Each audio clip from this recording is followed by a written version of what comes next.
Hai semuanya, selamat datang kembali di saluran saya. Apakah Anda sudah mendengar? Apakah Tesla benar-benar kalah dari BYD? Kebenarannya mengejutkan. Pada tahun 2024, penjualan mobil listrik BYD melampaui 4 juta unit, 2 kali lipat dari Tesla.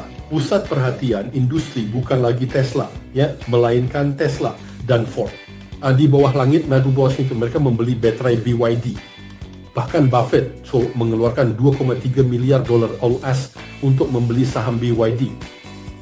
Bagaimana merek Tiongkok ini berhasil menyalip di tikungan? Mari kita telusuri strategi penataannya. Semua ini tidak lepas dari ahli kimia Wang Chuanfu yang pada tahun 1965 mendirikan BYD serta 10 pabrik yang memproduksi baterai pengisi daya untuk Nokia dan Motorola. Pada tahun 2003, tanpa pengalaman dalam pembuatan mobil, Wang Chuanfu membuat keputusan berani untuk bersaing dengan mengakuisisi pabrik mobil milik negara yang bangkrut. Banyak orang menertawakan perusahaan baterai membuat mobil, tetapi Wang Chuanfu yakin masa depan milik mobil listrik. Visi ini menarik investasi senilai 230 juta dolar AS dari Warren Buffett memulai pengembangan mobil listrik BYD. Keberhasilan BYD tidak terlepas dari desain tingkat atas pemerintah Tiongkok. 20 tahun yang lalu, Tiongkok menghadapi dua dilema besar.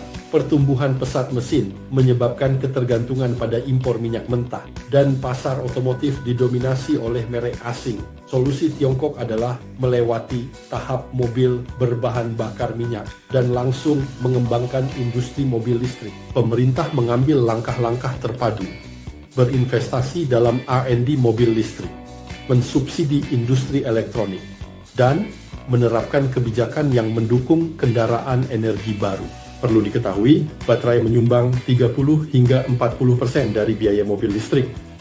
Keajaiban Cina adalah kenyataan dengan 100% pengolahan grafit global, 75% struktur pengeboran, 75% kapasitas produksi kerangka, dan 60% kapasitas produksi aluminium.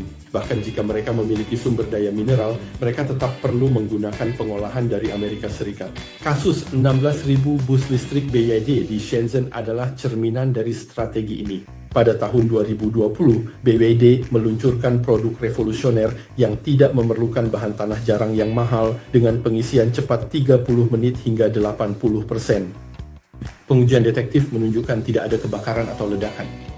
Bahkan pabrik Tesla di Jerman mulai menggunakan baterai BYD. Mobil listrik Sigol yang diluncurkan pada tahun 2023 memiliki jangkauan 320 km dengan harga hanya 11.500 dolar AS, sekitar seperempat dari harga Model 3. Keunggulan biaya berasal dari penataan rantai industri yang lengkap oleh perusahaan, pengendalian sendiri dari penambangan dan pengolahan bahan baku, produksi mandiri, semikonduktor chip, hingga pengembangan motor elektromagnetik.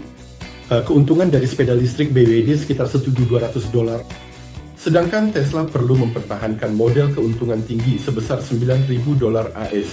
Saat ini, strategi menjual dengan margin tipis namun volume tinggi tampaknya lebih unggul. Saat ini, BYD memiliki kapasitas produksi lebih dari 4 juta unit per tahun, melampaui Volkswagen dan menjadi juara penjualan di Cina. Memiliki 10.000 staf penelitian dan pengembangan dengan 39.000 proyek dan menyelesaikan 39.000 proyek paten. Rahasia kesuksesan penuh terletak pada pengorganisasian tim operasi terbaik dengan fokus pada strategi jangka panjang. Tesla yang dulu meremehkan BYD kini berusaha keras mengejar pesaing yang jauh di depan ini. Apakah menurut Anda BYD bisa menjadi pemimpin global dalam kendaraan listrik, atau apakah Tesla masih memiliki kesempatan untuk membalikkan keadaan? Silakan tinggalkan komentar di bawah. Hai!